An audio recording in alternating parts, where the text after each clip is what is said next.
Section 2. You will hear a man giving a talk to new members of a wildlife club in the south of England. First, you have some time to look at questions 11 to 13.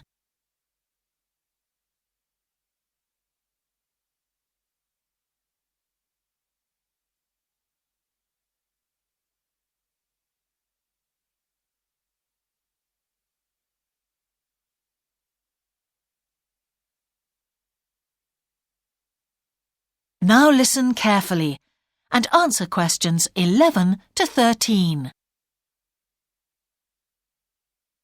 Hello, I'm delighted to welcome you to our wildlife club and very pleased that you're interested in the countryside and the plants and creatures of this area.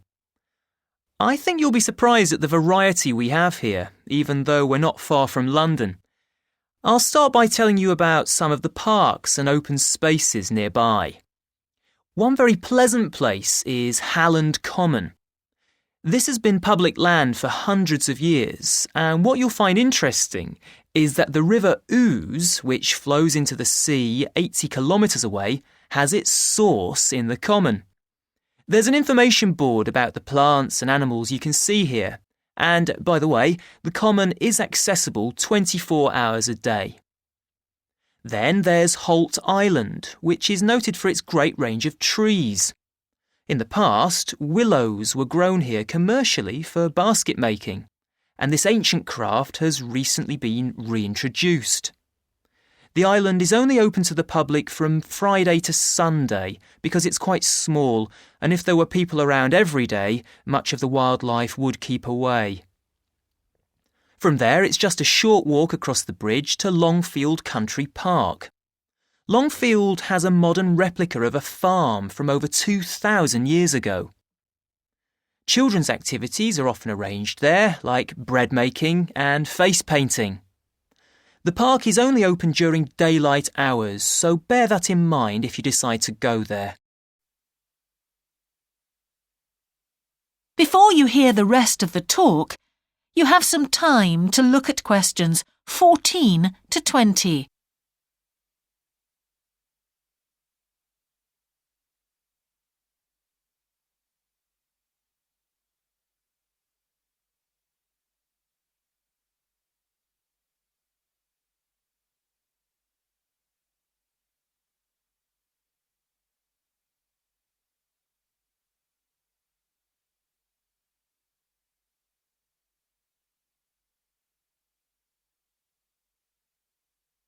Now listen and answer questions 14 to 20. Longfield Park has a programme of activities throughout the year, and to give you a sample, this is what's happening in the next few days. On Monday, you can learn about herbs and how they've been used over the centuries. You'll start with a tour of our herb garden, practice the technique of using them as colour dyes for cloth, and listen to an illustrated talk about their use in cooking and medicine. Then on Wednesday, you can join local experts to discover the variety of insects and birds that appear in the evening. We keep to a small number of people in the group, so if you want to go, you'll need to phone the park ranger a few days ahead.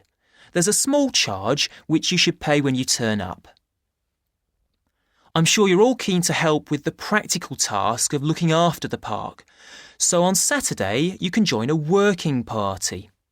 You'll have a choice of all sorts of activities, from planting hedges to picking up litter, so you'll be able to change from one to another when you feel like it. The rangers will be hard at work all day, but do come and join in, even for just a short while. One thing, though, is to make sure you're wearing something that you don't mind getting dirty or torn. And finally, I'd like to tell you about our new wildlife area, Hinchingbrook Park, which will be opened to the public next month. This slide doesn't really indicate how big it is, but anyway, you can see the two gates into the park and the main paths. As you can see, there's a lake in the northwest of the park with a bird hide to the west of it at the end of a path.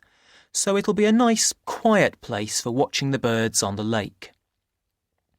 Fairly close to where refreshments are available, there's a dog walking area in the southern part of the park, leading off from the path. And if you just want to sit and relax, you can go to the flower garden. That's the circular area on the map, surrounded by paths. And finally, there's a wooded area in the western section of the park, between two paths. OK, that's enough from me, so let's get on and have a look. That is the end of section 2.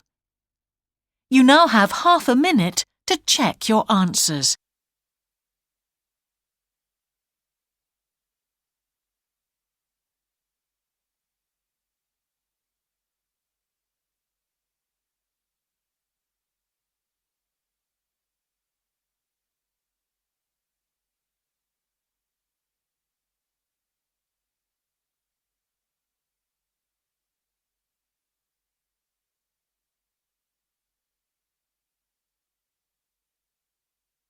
Now turn to section 3.